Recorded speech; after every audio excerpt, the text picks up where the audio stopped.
한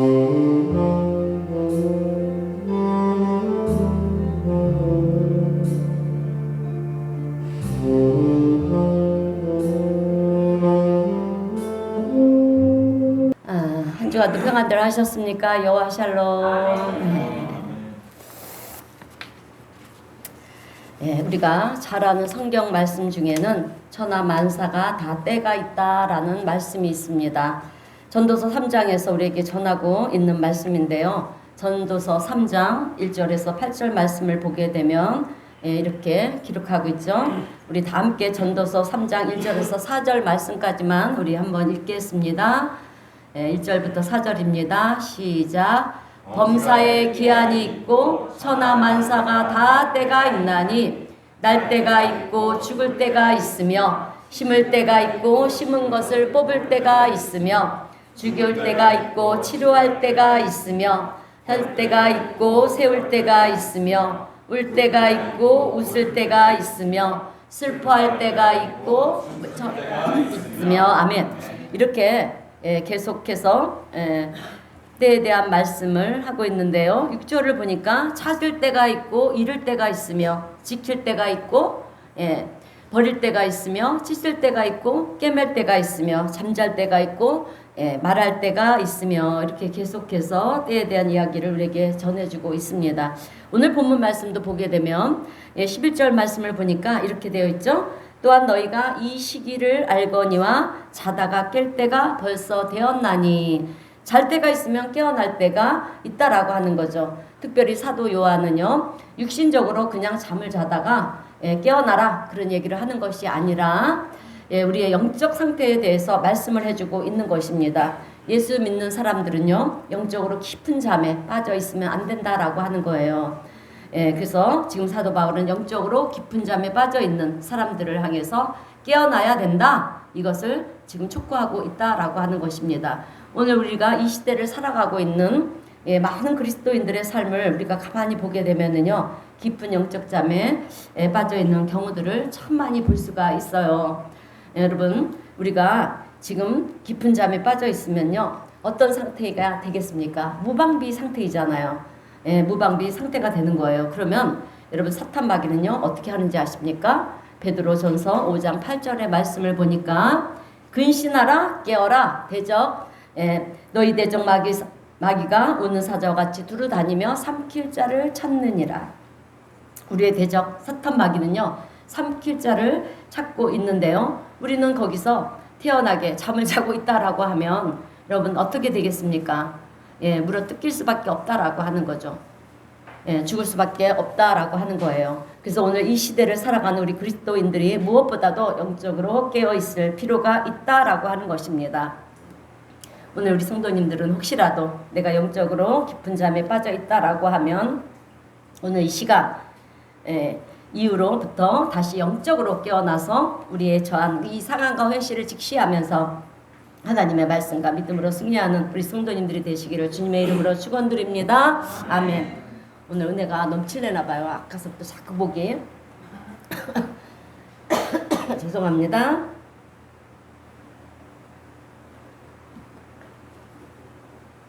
자, 그래서 오늘 저는요, 자다가 깰 때가 되었습니다 라고 하는 제목을 가지고 두 가지 권면의 말씀을 전하려고 합니다. 이 시간 은혜 받는 시간이 되시기를 바랍니다.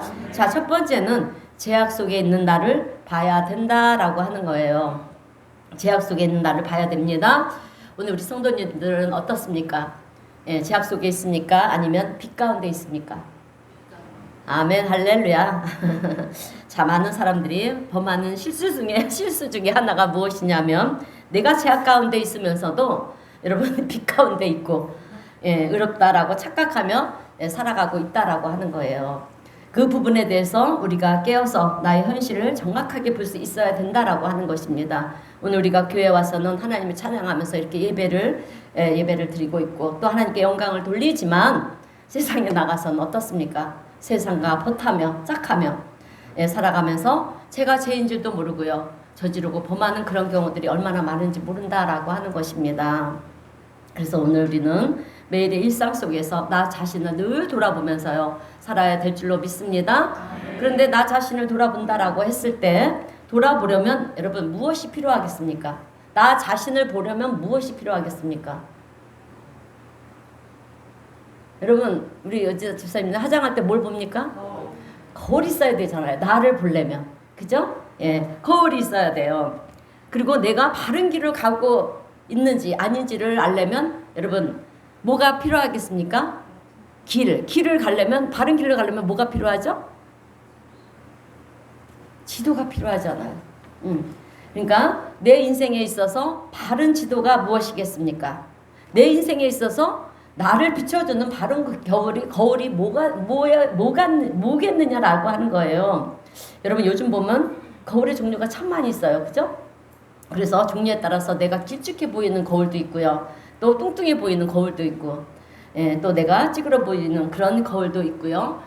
거울의 종류에 따라서 이렇게 달라지게 보이기도 하는데요. 내가 원하는 것을 보게 하는 그런 거울이 아니라 정확하게 여러분 나를 비춰줄 수 있는 그런 거울이 있다라고 하면 여러분 무엇이겠습니까? 네, 크게 하세요. 말씀이에요. 하나님 말씀. 성경 말씀인 줄로 믿습니다. 자, 하나님의 말씀이 내 인생의 지도가 되는 것이고요. 나를 비춰주는 거울이 된다라고 하는 것입니다. 그래서 하나님의 말씀은 내 길에 비치고 내 발에 등불이라고 말씀하시지 않았습니까? 그래서 하나님의 말씀을 여러분 거울을 보면서 우리가 내 얼굴에 무언가 묻어 있으면 어떻습니까? 거울을 보면서 내 얼굴에 무언가 묻어 있으면 그것을 떼어낼 수가 있는 것이고요. 또 내가 입은 옷이 잘못되어 있으면 그것을 바로 수정해서 우리가 입을 수가 있는 것입니다. 그렇게 거울을 보면서 우리의 인생을 수정해 갈 수가 있다라고 하는 거예요. 여러분 우리가 뭔가를 측량하려고 그러면 뭐가 있어야 됩니까? 측량할 때 뭐가 필요합니까? 네, 맞아요. 네, 자가 필요해요. 뭐 줄자 같은 것이 있어야 됩니다. 그래서 자를 가지고 대보면 이것이 크구나 작구나 하는 것을 우리가 알 수가 있는 거예요. 예, 그래서 성경 말씀이 우리의 인생에 있어서 내 인생이 어떠한지를 측량하는 자라고 하는 것입니다. 근데 성경을 정경이라고도 얘기를 해요. 예, 영어로는 캐논이라고 얘기를 하는데 이 캐논이라고 하는 말은요 헬라어로 카논이라는 단어에서 왔어요. 그러니까 캐논이 무엇이냐 하면 갈대, 나무가지라고 하는 뜻입니다. 그러니까 옛날에는요 지금처럼 이렇게 자가 있거나 주자가 있지는 않았어요. 그러다 보니까 어떻습니까? 이런 갈대나 그리고 이게 나무가지를 가지고 자를 대용해서 썼다라고 하는 거예요. 그래서 주자라는 것이 없었기 때문에 막대기나 나뭇가지 이런 것을 가지고 측량을 한 거예요. 그래서 측량하는 그 나뭇가지를 뭐라고 했느냐? 카논이라고 불렀고요. 그래서 오늘날 우리가 성경을 캐논이라고 이렇게 부르는 거예요. 그리고 캐논, 성경을 통해서 우리 자신의 길을 이제 측량하는 것입니다. 내 삶이 어떠한지 측량하는 것인데요. 지금 내 상태가 어둠인지 빛인지를 여러분 우리가 측량을 하고요. 알게 해주는 것이 무엇이냐? 무엇입니까? 바로 성경 말씀이라는 거예요. 그래서 디모데후서 3장 16절에서는 이렇게 말씀하고 있습니다. 우리 다 함께 디모데후서 3장 16절 말씀을 읽어보겠습니다. 시작. 모든 성경은 하나님의 감동으로 된 것으로 교훈과 책망과 바르게 함과 의로 교육하기에 유익하다. 아멘.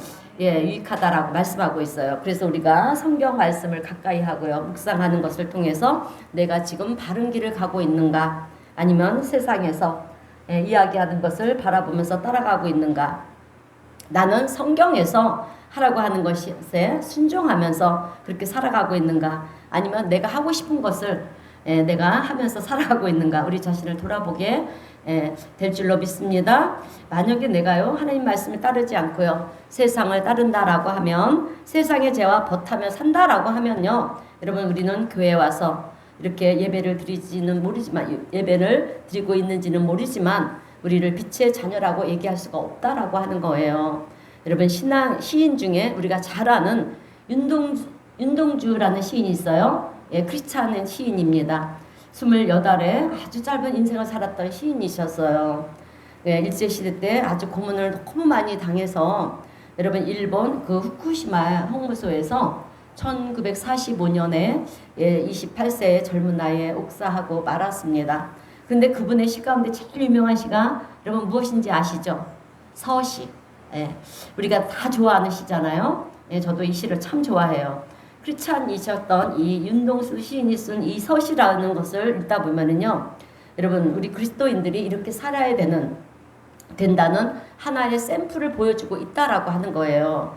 예, 그래서 우리가 이 샘플을 보면서 이 시를 보면서 우리는 굉장히 도전을 받기도 하고요. 또 위로가 되기도 하고 기쁨을 주기도 하는 그런 시입니다.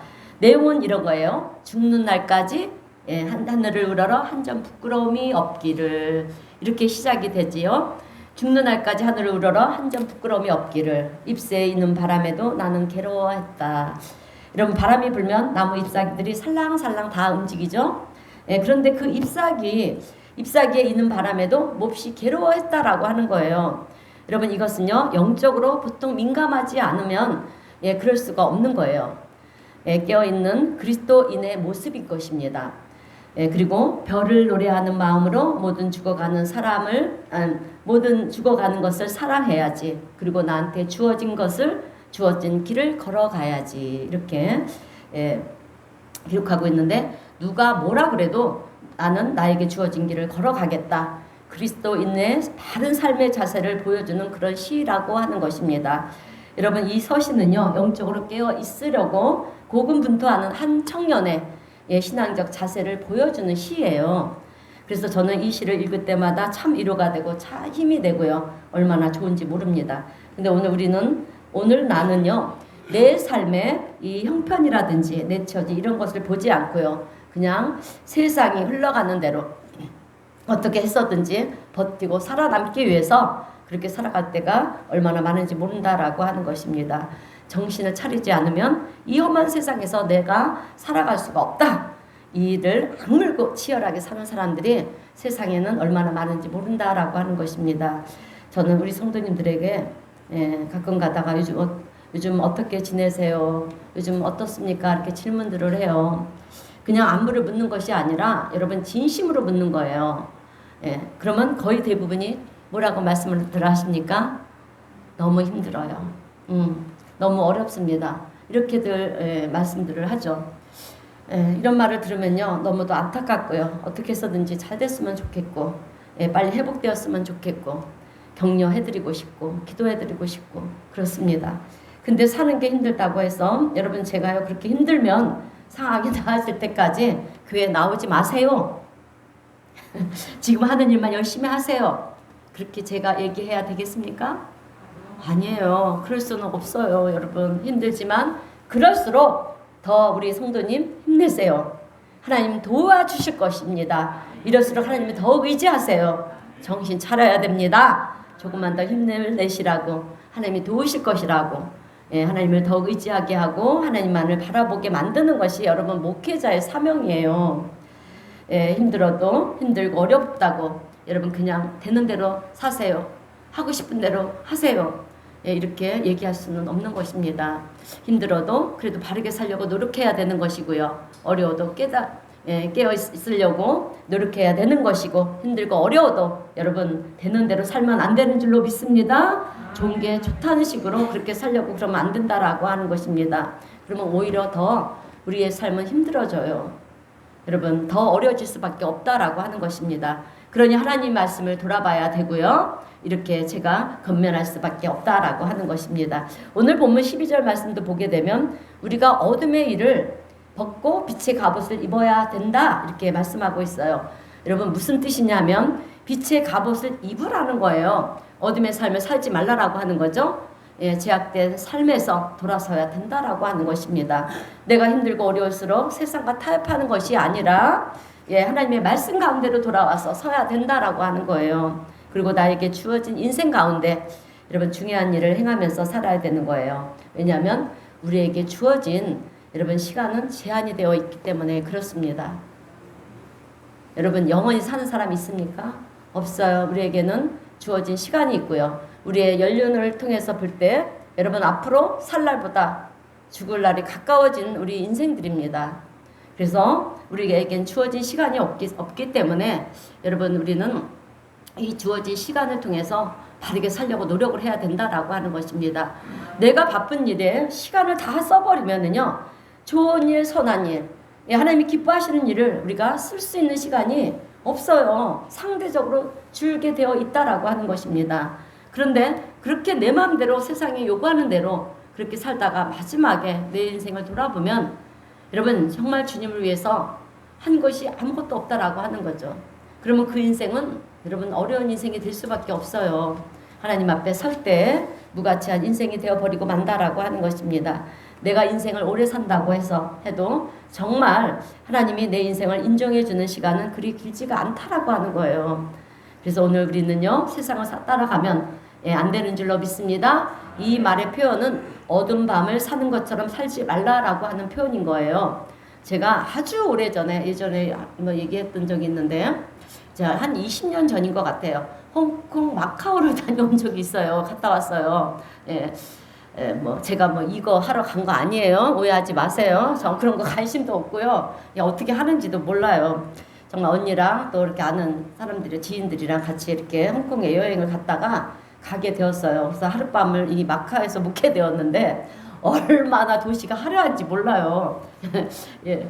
그래서 이 마카오가 어떤 도시인가. 예. 그래서 이제 밤에 밤거리를 나왔어요. 근데 참 희한한 게 그 여행 패키지예요. 우리는 여행 가면은 밤에는 못 다니게 하잖아요. 낮에만 데리고 다니고 구경을 시키는데 이 마카오만은 아니에요. 낮에는 그냥 쉬게 하고요. 밤거리를 구경시켜줘요. 그래서 이제 이 마카오가 어떤 도시인가 하고 나와서 구경을 하는데 얼마나 화려하고 아주 그냥 막 네온 사인이 막 번쩍번쩍하고요. 예, 그런지 몰라요. 예, 그리고 또 웬 구문방은 그렇게 많아요. 예, 그러면서 이렇게 돌면서 구문방을 보는데 아주 뭐 각종 보석들이 막 찬란하게 늘어져 있는데 한참을 구경을 했어요. 그리고 얼마나 갖고 싶었던지 모릅니다. 나중에 알고 보니까요. 그게 어떤 보석이냐면 예, 이런 빠짐고 이거를 하다가 돈을 다 잃고 시계를 맡기고 폐물을 맡기고 한 그런 폐물들이 이 금은방에 진열이 되어 있는 거예요. 예, 한참을 구경했는데 그리고 이제 길거리마다 지금은 어떤지 모르겠어요. 20년이 흘렀으니까 제가 갔을 당시에는요 길거리마다 쇼를 하고요. 예, 그리고 웬 여자들이 그렇게 많아요. 둘째 셋이 이렇게 짝을 지어서 다니는 거예요. 근데 이게 돌아다 보니까 거리를 다니다 보니까 항상 제 위치로 오는 거야. 돌다 보면 제 위치로 오고 돌다 보면 제 위치로 오고 그러는데 그 사람들이 계속 만나요. 예, 그래서 그거는 알아서 생각하세요.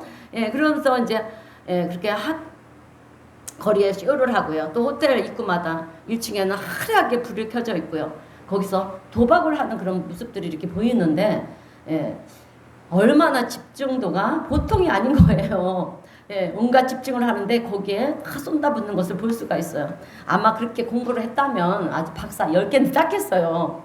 예, 그렇게 해서 또 어떤 분은 배가 고픈지요. 카트에다가 음식을 시켜서 옆에다 두고 도박판을 보면서 여러분 막 이렇게 먹는 거예요.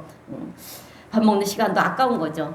얼마나 하려고 혼란한지 대충 그렇게 돌아보고요. 아, 마카오라는 도시가 이런 도시구나 하고 숙소로 들어와서 이제 잠을 잤어요. 그리고 다음날 아침이 돼서 그 하려던 도시가 낮에는 어떻게 보일까 하고 나와서 보니까요. 어땠을 것 같아요, 여러분? 방과는 너무도 대조적인 거예요. 그 많던 사람이 어디를 갔는지 하나도 없고요. 점포는 다 문을 닫고요. 도시가 아주 삭막하게 그지없고 또 지저분하기가 그지없는 거예요. 그 밤의 화려함이라는 것은 찾아볼 수가 없는 거예요. 여러분 해가 뜨고 보니까 모든 것이 다 죽은 것처럼 보이고요. 여러분 황량하게 그지가 없었다라고 하는 거죠. 낮에 보니까 실상이 보이는 거예요. 여러분 낮에 보니까 살아서 화려하게 보이던 모습은 볼 수 없고요. 이게 죽은 도시라고 하는 게 여실히 드러나 있다라고 하는 것입니다. 그래서 오늘 본문 13절도 보게 되면 이렇게 얘기를 하는 거죠.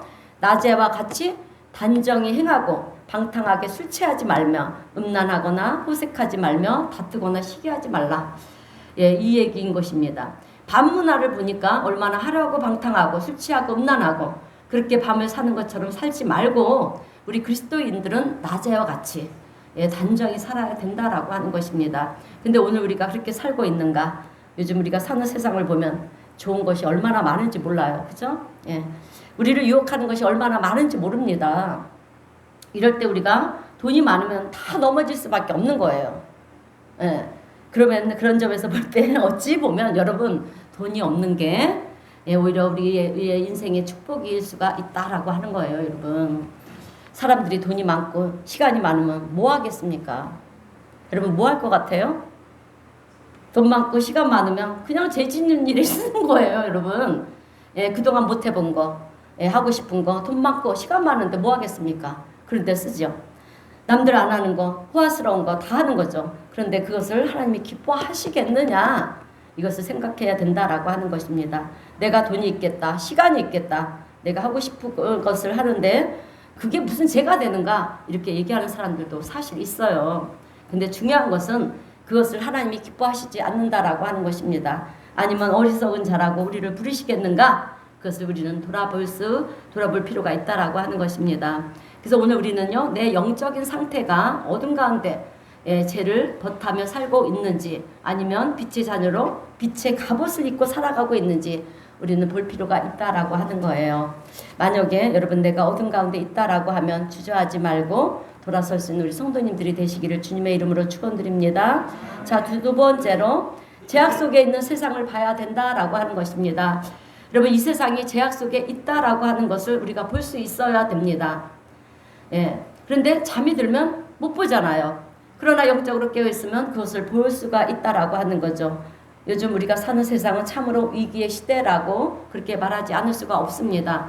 여러분 과거에 우리 믿음의 선조님들이 하나님의 말씀을 철저히 믿고요. 또 수호하던 시대에는 하나님을 예배하던 일들이 얼마나 아름다웠는지 모릅니다.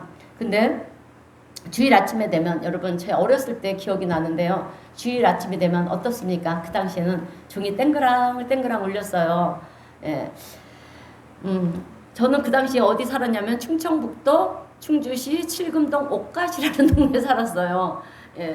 살았는데 그 어린 시절에 이제 교회에 가서 초종을 한번 쳐봤으면 좋겠다. 그런 호기심이 생겼어요. 그래서 평일날 친구들과 교회에 몰래 가서 그 종을 치다가 그 교회를 이렇게 돌보는 집사님한테 얼마나 혼이 났는지 모릅니다.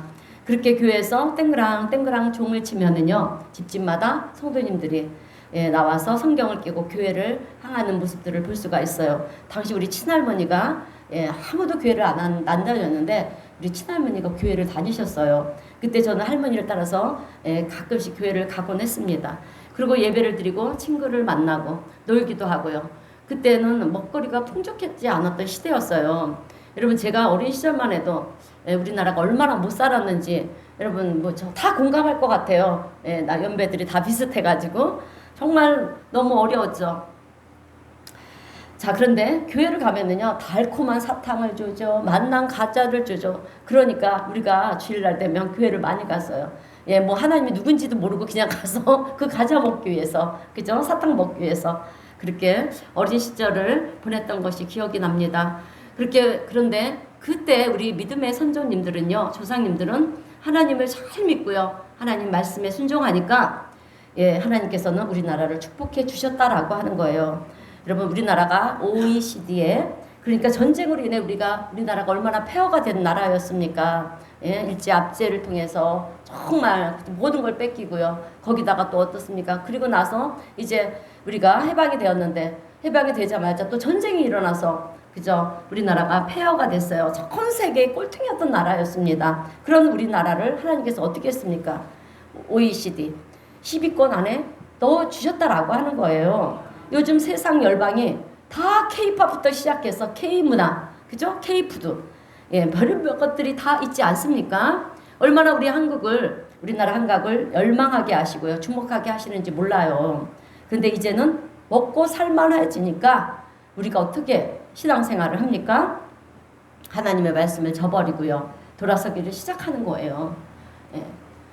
여러분 하나님의 말씀에서 떠나면요, 그의 인생은 재앙이에요. 고난입니다. 이 모든 것들이 하나님의 은혜라고 축복이라는 생각을 우리는 안 한다라고 하는 것입니다. 우리가 노력을 해서 그렇다라고 우리가 생각을 하고요. 우리가 또 똑똑해서 잘나서 그렇다고 생각을 하고 하나님의 말씀을 무시하기를 시작한다라고 하는 것입니다. 이제는 하나님 말씀보다는 내가 하고 싶은 대로 추구하는 것을 추구하는 그런 시대가 되어가고 있다라고 하는 거예요. 이러다 보면 언젠가 하나님의 말씀이 무너지고요. 또 기독교의 정신도 무너지고 그리고 교회가 무너지고 다음 세대가 여러분 무너질 수밖에 없는 것이 요즘 시대를 살아가는 우리라는 것입니다. 여러분 성경이 말씀하고 있고요. 성경이 가르치고 있는 가장 중요한 주제가 뭐냐면 구약은 오실 예수 그리스도, 신약은 오신 예수 그리스도입니다. 근데 신약에 예수 그리스도가 오셨잖아요. 그죠? 그리고 우리를 위해서, 우리의 죄를 위해서, 그 원죄를 위해서 십자가에서 못 박혀 죽으시고 장사지 사흘 만에 부활하셔서 우리 제자들에게 나타나시고, 그리고 많은 말씀을 전하시면서 40일 동안 이 땅에 계시다가 이제 하늘로 승천하셨어요. 승천하시면서 우리에게 하신 말씀이 있습니다. 무엇입니까? 다시 오신다. 자, 성경은요, 구약은 예언이고요, 신약에 와서 다 이루어졌어요. 그런데 딱 한 가지만 안 이루어졌어요. 재림, 예수님의 재림. 이것만 안 이루어졌다라고 하는 것입니다. 그래서 오늘 우리에게 주시는 이 말씀은 깨어라는 거예요. 깨어 있으라는 거예요. 이제 잘 때가 아니라 예수님 시대가, 예수님 재림 때가 가까워지고 있다. 우리 예수님이 임재하실 때 어떤 일이 일어나겠습니까? 이 제자들이 물을 때 뭐라 그랬습니까? 이 땅에는 지진과 기근이 도처에 끊이지 않을 것이고, 그리고 또 뭡니까? 민족이 민족을 대적하고요. 전쟁과 전염병과 이런 또 사랑이 식어진다 그랬어요. 여러분, 사랑이 식어지니까 어떤 일이 벌어집니까? 부모가 자식을 죽이고 자식이 부모를 죽이고, 엄청난, 그죠? 아니 길을 가는데 아무도 모르는 연고도 없는 사람을 그냥 칼로 찔러 죽이고, 이런 무서운 세상이 되었어요, 여러분. 이런 거를 볼 때 우리가 시대를 볼 필요가 있다라고 하는 거예요. 그리고 우리 하나님이 그 노아의 방주 때 물로 심판을 하시고요. 어떻게 약속을 하셨습니까? 다시는 물로 심판하지 않는다. 그 약속의 증거로 무지개를 주셨어요. 그리고 나서 너희들이 다시 재앙이 이 땅에 넘쳐나면 어떻게 한다? 불로 심판하신다 그랬어요. 지금 불의 시대잖아요. 여러분, 어떤 신학자들은 이렇게 지구가 온난화로 이래서 이렇게 뜨거워졌잖아요. 얼마나 덥습니까? 내년에는 더 더워질 거예요. 지금 이 지구 온도가 막 올라가고 있잖아요. 이런 상황에서 여러분 우리가 살 수 있을 것 같아요? 어떤 분은 이렇게 자연재해로 이 지구의 온난화로 해서 지구가 멸망할 것이다, 그러면서 예수님이 재림하실 거다라는 그런 신학자도 있고요. 또 아니면 지금 얼마나 핵폭탄들이 발명이 돼 있어요. 그죠? 핵들이. 그래서 이제 전쟁이 일어나게 되면, 누가 하나 정말 잘못된 생각을 하게 되면 핵전쟁으로 이 지구는 파멸이 될 수밖에 없는 거예요. 그래서 우리가 정말 시대적 시대를 파악하면서 갈 필요가 있다라고 하는 것입니다. 그래서 우리가 이제는 잘 때가 아니라 깰 때라는 거예요. 시대를 보면서 간 우리 성도님들이 되시기를 바랍니다. 그래서 우리가요, 이 말씀을 보면서 예수 그리스도로 말미암아 내가 구원을 받고 하나님의 자녀가 되었다. 이것은 성경의 주제거든요, 사실은. 그래서 우리는요, 그 가운데서 감사하며 살아야 되는 것이고요. 이것이 첫 번째 성경의 주제예요. 그런데 또 하나 중요한 주제가 있어요. 그것이 무엇이냐면 신명기 28장에 있는 말씀처럼, 여러분 신명기 28장의 말씀은 모세가 유언과 같이 다음 세대들에게 주시는 말씀인데 우리가 잘 아는 말씀이에요.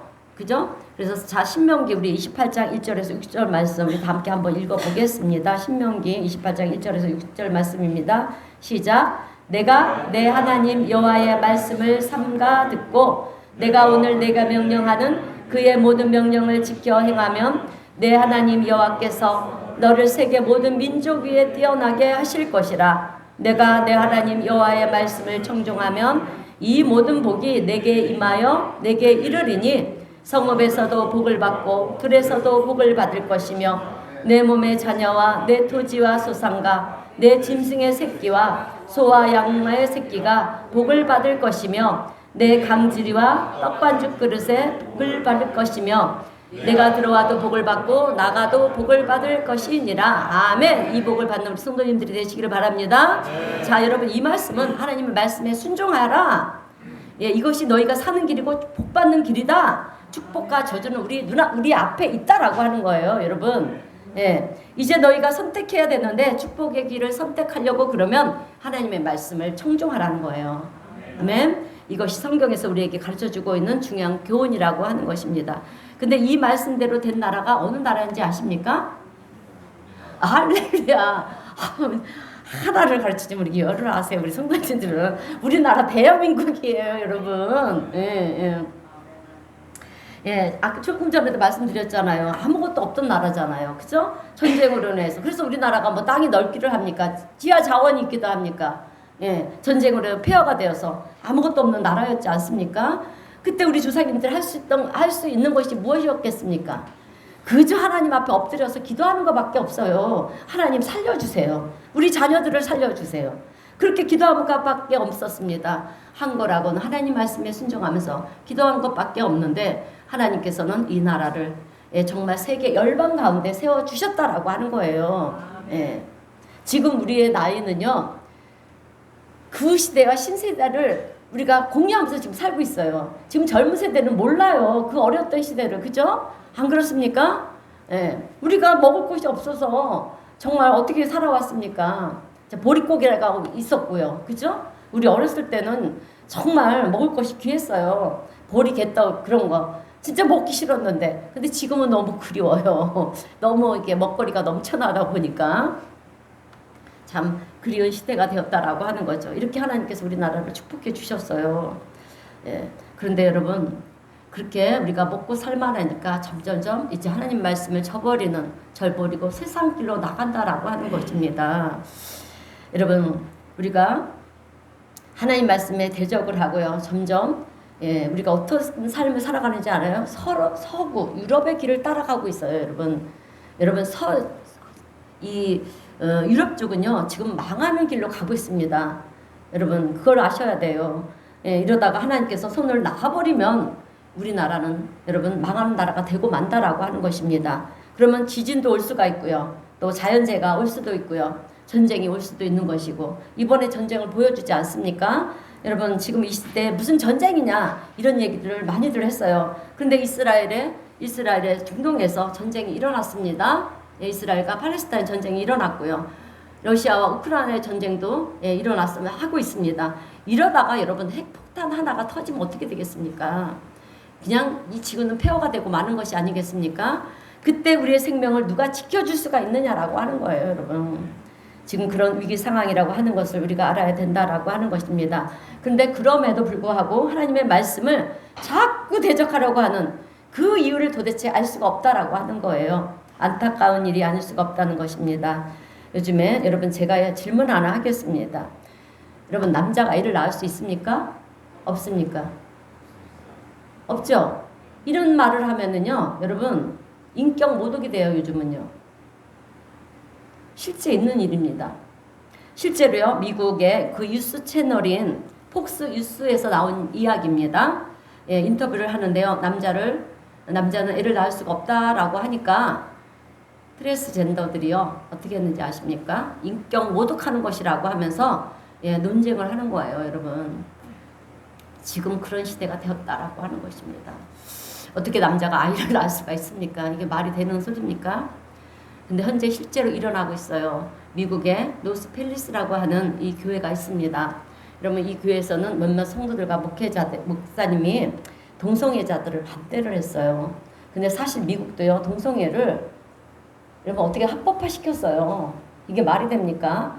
우리나라의 복음이 어디에서 왔습니까? 미국, 유럽에서 왔어요. 근데 그런 나라들이 지금 동성애 합법화 시키고요. 정말 별천지가 되어가고 있다라고 하는 것입니다. 그런데 이 교회에서는 그래서 이제 동성애를 반대를 했어요. 그랬더니 교회 관리자들이 교회에서 제일 높은 사람들이 목사 다음에 누굽니까? 장로들이 막 들고 일어서 목사님이 설교를 하고 있는데 손을 들더라는 거예요. 그러면서 왜 그러시냐? 1분만 얘기하겠다 이러면서 뭐라고 얘기하냐면 오늘부터 목사님 파직입니다. 다음 주부터 새로운 목사님이 올 것입니다. 이렇게 선언을 하더라는 거예요. 그래서 성도님들이 이제 웅성웅성을 하는 거예요. 그때 목사님은 왜 예배를 방해하냐라고 더 이상 설교를 하지 않고 내려왔다고 합니다. 그리고 강단에서 내려왔습니다. 그리고 지금 이 노스펠리스라고 하는 이 미국의 이 서부 쪽에 있는 교회에서 일어나는 이 사건이었어요. 이게. 그런데 그 다음 주에 이상하게 화장을 한 여러분 게이 목사님이 왔는데요. 여자 목소리를 내면서 여러분 이렇게 강단에서 얘기를 하더라는 거예요. 제가 여러분 앞에 서 있다라고 하는 것이 너무 감사하다. 예. 그랬더니 성도들이 막 박수를 치더래요. 여러분, 오늘 우리 성도님들도 혹시 그런 목사님이 원하십니까? 아니죠. 여러분, 지금 이 시대에 일어나고 있는 일이에요. 물론 동성애자들을 성수수자들이라고 그렇게 얘기를 하죠. 그런 분들이 우리 교회를 오면 여러분, 저는 보살필 거예요. 사실 그분들의 인격을 저는 모독하지 않습니다. 예. 여러분, 어떤 분이 그러시더라고요. 불교에서는 안 그러는데 왜 기독교에서는 유난히를 떠느냐. 여러분, 불교야 무슨 상관이 있겠습니까? 불교는 순환하잖아요. 윤회한다고 얘기를 하잖아요. 그렇게 살다가 죽으면 뭐 개나 소나 돼지가 되겠지. 이렇게 생각을 하니까 상관을 안 하는 거예요. 그러나 우리 기독교는 어떻습니까? 아니잖아요. 히브리서 9장 27절에 뭐라고 얘기합니까? 죽는 것은 사람에게 정해진 이치요. 그 후에는 심판이 있다고 얘기했어요. 예. 영원히 사는 사람은 없잖아요. 언젠가 우리도 죽음을 맞이하는데 죽음 이후에 하나님의 심판이 있다라고 하는 거예요. 하나님의 말씀은 살아있는 말씀이에요. 죽으면 그 다음에 심판을 받는 것이고, 예, 하나님 앞에 심판을 받고 천국이냐 지옥이냐, 그것이 우리 인생이 끝나는 거예요. 그것을 우리가 믿는데 죄를 어떻게 허용할 수가 있느냐라고 하는 것입니다. 만약에 소수자들이 어려움을 당하고 우리 교회에 와서 도움을 청하면, 예, 우리는 도와줘야 돼요. 사실 그런 분들에 대해서 저는 인격 모독은 안 해요. 그러나 그렇다고 해서 죄를 아니라고 얘기하지는 않는다라고 하는 것입니다. 요즘 많은 사람들이 동성애 성향을 가지고 있는 사람들에 대해서 어쩔 수 없다. 예, 이것은 천부적이다. 어릴 때부터 그랬다. 이해해야 된다. 이렇게들 얘기를 해요. 그런데 이것은 말이 안 되는 얘기라는 거예요. 여러분, 성소외자들이라는 얘기 들어보셨죠? 성소외자들. 예, 어린애들만 보면, 그죠? 예, 막 이상한 욕구가 생기는 병이잖아요. 그런 사람들을 보고 이것은 천부적이다. 예, 인정을 해야 되겠다. 그래야 되겠습니까? 아니에요. 여러분, 연쇄 살인범이 있어요. 그 사람들은 나는 누구를 보면 막 죽이고 누군가를 보면 막 죽이고 싶다. 이거는 천부적이다. 우리가 인정해야 된다. 예, 인격 모독하면 이거 됩니까? 아니에요, 여러분. 요즘에는 성 문제가 개방이 돼가지고요. 어떻습니까? 간통죄가 없어졌어요, 여러분. 우리가 죄를 죄가 아닌 것으로 만들어 버렸다라고 하는 거예요. 죄인이라는 소리를 듣고 싶지가 않으니까 법을 다 뜯어 고쳤다라고 하는 거죠. 예, 그래서 마음대로 간음을 하고 그럽니다. 그러면 교회에서는 뭐라고 그래야 되겠습니까? 그래도 된다. 법이 바뀌었으니까 죄가 아니다. 이렇게 얘기해야 되겠느냐라고 하는 거예요. 그것은 우리가 세상을 따라가는 것입니다. 세상에서 뭐라고 그래도 교회는요, 성경 말씀을 가르치는 거거든요. 예, 성경에서 죄야 그러면 죄인 거예요, 여러분. 여러분, 어떤 분이 이런 얘기를 했어요. 요한복음 8장에 나오는 간음하다가 붙여 잡혀온 여인의 이야기가 나오죠. 예, 그때 예수님이 어떻게 했느냐라고 하는 거예요. 여러분, 예수님이 뭐라고 그랬습니까? 예, 요한복음 8장 7절의 말씀을 보면 예수님이 이렇게 말씀을 하셨어요. 사람들이 이 여자를 돌로 칠까요? 당시에 여러분, 유대인들의 법은요, 간음하다가 들킨 여인이 있으면 돌로 쳐서 죽이는 법이 있었어요. 예, 그래서 이 유대인들이요, 간음하다가 잡혀온 여인을 예수님 앞에 데려다 놓고 이 여인을 우리가 돌로 칠까요? 그러는 거예요. 그때 예수님께서 뭐라 그러셨냐면 요한복음 8장 7절에서 너희 중에 죄 없는 자가 먼저 돌로 쳐라 그랬어요. 그랬더니 어떻게 했습니까? 다 돌을 놓고 다 그 자리를 떠나갔다라고 하는 거예요. 우리는 여러분, 죄가 없는 자가 없다라고 하는 거죠. 예.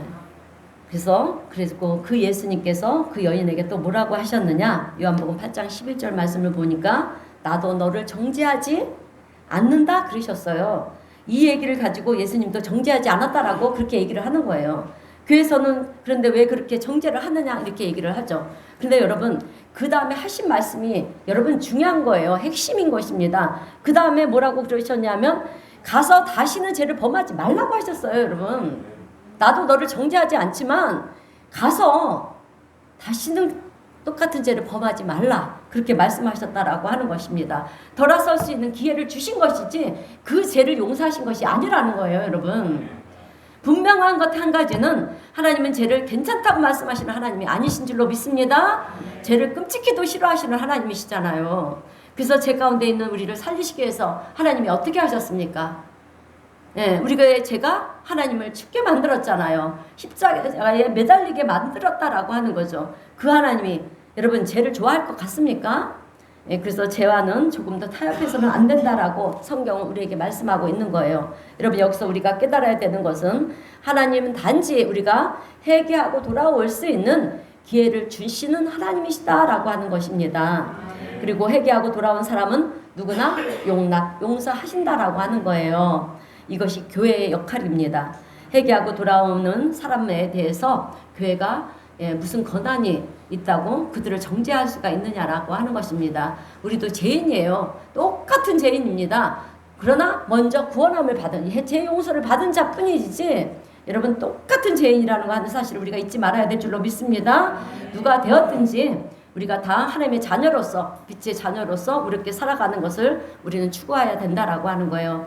근데 요즘은 그 부분에 대해서도 동성애뿐만 아니라 다른 죄도 마찬가지라는 거죠. 여러분 우리가 동성애만 죄라고 말합니까? 아니에요. 여러분 간음하는 것도 죄고요. 간통죄가 우리가 없어졌어도 우리는 그것을 죄라고 얘기하는 것입니다. 살인하는 것도 죄고요. 우리가 누구를 미워하는 것도 죄입니다. 거짓말하는 것도 죄고요. 물론 도둑질하는 것도 죄죠. 우리는 이해도 많은 것을 여러분 죄라고 얘기를 합니다. 그런데 요즘 세상에서는 인권이라는 이름으로 어떻습니까? 모든 것이 괜찮은 것처럼 그렇게 얘기를 하고 있다라고 하는 것입니다. 다 덮어버리려고 하고 있고요. 너 하고 싶은 대로 다 해도 괜찮아. 인권이다. 너에게 주어진 권리다라고 그렇게 얘기를 하고 있다라고 하는 것입니다. 이것이 세상의 논리예요. 근데 여러분 동성애라는 이런 문제가 이 시대에만 있는 것이 아니었어요. 여러분 성경을 보면 여러분 그 옛날 노아 시대 때 노아 방주 시대 때도 여러분 역사적으로 보면 이 수천 년 전에 이 세월 속에서 계속해서 이어져 왔다라고 하는 거예요. 이 동성애가. 여러분 그래서 노아의 그 심판이 왜 있었는지 아십니까? 이런 음란의 죄들이 엄청났어요. 그래서 심판을 하신 거예요. 아브라함 시대 때도 더 했습니다. 그리고 롯의 시대 때도 롯이 왜 멸망했습니까? 여러분 그죠? 롯의 그 시대에도 이 롯에 사는 그 소돔과 고모라 땅에 이 음란의 죄가 엄청났어요. 또 초대교회 때도 마찬가지예요. 그때 교회가 그런 죄들이 세상 속에서 보편화가 되니까 안 됩니다. 그것은 죄입니다. 돌아서야 됩니다. 그렇게 얘기를 하니까 어떻게 합니까? 고문을 하고요. 죽이기도 고문을 당해서 죽임을 당하기도 했고요. 십자가에 달려 죽기도 했어요. 그리고 목이 잘려 죽기도 했고요. 그리고 살가죽을 벗겨내는 그런 죽음도 경험들을 하고요. 돌에 맞아 죽기도 했듯이 죽기도 했습니다. 이것이 교회의 역사라는 거예요. 여러분 지금 하나님께서는 우리 한국교회를 얼마나 단단히 붙들고 계시는지 몰라요. 여러분 아십니까? 우리나라가요 제2의 이스라엘이에요. 하나님의 택한 민족은 이스라엘이잖아요. 유대인들이에요. 그래서 그들이 얼마나 축복을 받았습니까? 여러분 이거를 아셔야 돼요. 지금도 축복을 받고 있어요. 그 이스라엘의 땅을 한번 보세요. 우리나라와 같이 조그매요. 아주 주변에 이라크 이란 얼마나 큽니까? 그런 강대국들이요 연합을 해서 이스라엘을 공격을 해도요 이스라엘 안 져요. 여러분 한 번도 지지 않았어요. 왜? 하나님이 붙들고 계시니까. 지금 우리나라가 주변 강대국들로부터 어려움을 당하고 있고요. 또 작은 나라인데도 불구하고 이렇게 남과 북이 갈라져서 그렇게 서로가 총대를 맞대고 있지만 여러분 하나님은 우리나라 대한민국 붙들고 계시는지 믿습니다. 여러분 왠지 아십니까? 마지막 때예요. 마지막 시대예요. 마지막 시대 때 우리 한국교회를 쓰시려고 붙들고 계신다라고 하는 거예요. 이 사실을 믿으시길 주님의 이름으로 축원드립니다. 자, 그러므로 오늘 우리 성도님들은 세상이 어떠하더라도 우리가 핍박받고 박해를 받더라도 우리는 하나님 말씀을 따를 수 있는 깨어있는 우리 성도님들이 되시길 주님의 이름으로 축원드립니다. 이제 설교를 마무리하겠습니다. 여러분 우리는 세상 돌아가는 이 상황을 알아야 돼요. 여러분 세상 얘기가 옳은 것이 아니라 세상은 여전히 하나님 말씀에 반대로 가는 것이 세상이로구나. 그래서 성경은 우리로 하여금 자꾸 세상에서 돌아서라고 얘기를 하는 것이로구나. 그래서 세상으로부터 돌아서라고 그럴 때 세상에서는 공격이 오고요. 세상에서 우리에게 공격을 하고요. 핍박하고 어려움이 올 수도 있어요. 여러분, 그러면 어떻게 해야 되겠습니까? 세상과 타협하고 그것을 회피하기 위해서 세상을 따라가는 자가 돼야 되겠습니까? 아닙니다. 여러분, 오늘 이 시대는 영적으로 깊이 잠이 빠져 있는 정도가 아니라 마취가 된 것 같아요, 여러분. 깊은 잠에 빠졌으면 우리가 흔들면 깨어나지잖아요. 그죠? 깨어날 수가 있어요. 그러나 마취가 되면 어떻습니까? 칼로 찔러도 여러분 깨어나지가 않아요. 그죠? 수술을 해보면 알 수가 있잖아요. 오늘 우리 성도님들은 영적으로 깨어있어 시대를 분별할 수 있는 성도님들 되시길 축원합니다. 여러분, 세상은 점점 더 어두워가고 있어요. 세상 풍조가 나날이 변화가 되고 있고요. 또 제약이 간용한 세상이 되어가고 있습니다. 그런 시대를 살아가고 있는 우리 그리스도인들은 이 어두운 밤하늘에 여러분 반짝반짝 빛나는 빛의 자녀들이 되어야 돼요. 아멘. 그러므로 오늘 우리 성도님들은 이 시대를 따라가지 마시고요. 이 시대 가운데 깨어서 하나님 나라와 민족을 위해서 기도하고요. 또 다음 세대인 우리 자녀들을 위해서 기도해야 되는 줄로 믿습니다. 왠지 아십니까? 우리 예수님께서 이렇게 말씀을 하셨어요. 누가복음 23장 28절에서 뭐라고 하셨냐? 너희 자녀를 위하여 울라. 우리 자녀들의 세대가 이제는 문제라는 거예요. 여러분, 우리는 우리의 전 세대, 우리의 믿음의 조상님들의 눈물과 기도로 우리가 이렇게 이 믿음의 자리를 굳건히 지킬 수가 있는 거예요. 여러분, 우리가 기도를 얼마나 합니까? 성경 보면 얼마나 봅니까? 그런데 우리 자녀들을 위해서 기도하는 부모들이 점점 더 사라지고 있다라고 하는 거예요. 앞으로 세대들을 위해서 우리가 기도해야 된다라고 하는 것입니다. 그래서 우리 예수님께서 너희 자녀들을 위해서 울면서 기도하라라고 하는 것입니다. 그럴 때 하나님께서 우리의 모든 것을 돌이켜 주시고요. 회복시켜 주실 줄로 믿습니다. 그 하나님의 은혜 가운데 우리가 정말 어둠을 비치는 불빛처럼 이 시대에 빛의 오늘 말씀을 하시죠. 빛의 갑옷을 입고 복된 삶을 살아갈 수 있는 저와 우리 성도님 모두가 되시기를 주님의 이름으로 축원드립니다. 네, 기도하겠습니다. 사랑과 은혜가 풍성하신 하나님 아버지 은혜에 감사합니다. 우리나라 대한민국이 전쟁통에 아무것도 없는 폐허가 되어 있는 그런 상황 속에서도 하나님은 믿음의 사람들을 세워주시고 또 기도하게 하시고 그래서 오늘 여기까지 한국교회와 또 한국사회가 발전을 거듭하며 온 줄로 믿습니다. 그러나 하나님이 축복해 주시니 출애굽 이후에 가나안에 정복했던 이스라엘 백성들이 하나님을 만국하고 살았던 것처럼 이 시대가 점점 하나님의 은혜를 멀리하고 살아가려고 하는 그런 일들이 일어나고 있습니다. 그러나 하나님 긍휼히 여겨 주옵시고 끝까지 우리 한국교회와 하나님의 성도들이 하나님 말씀을 청종하는 교회와 성도들이 될 수 있도록 은혜와 명철함을 주님 허락하여 주시옵소서. 이 나라 이 민족의 미래가 하나님의 손에 있는 줄로 믿습니다. 저희들이 깨어 기도하게 하시고 또 늘 깨어서 우리 자신을 돌아보며 하나님 말씀 가운데 살려고 몸부림치는 우리 성도님들이 되게 하시고 그런 우리 성도님들을 하나님 한 사람 한 사람 붙들어 주시고 은혜와 축복으로 더하여 주시옵소서. 그래서 끝까지 믿음으로 승리하는 복된 우리 성도님 모두가 될 수 있도록 주님 축복하시고 은혜를 베풀어 주시옵소서. 예수님의 이름으로 기도드리옵나이다. 아멘. 찬송가 찬송가 아니에요. 복음 찬송입니다. 936장 이거 아닌데 963장입니다. 찬송하겠습니다.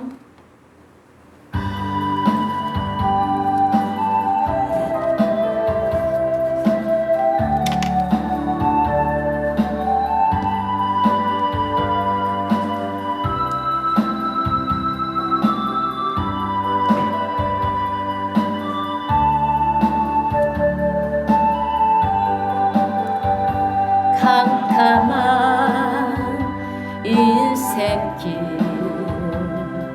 홀로 걸어가다 지치고 고나여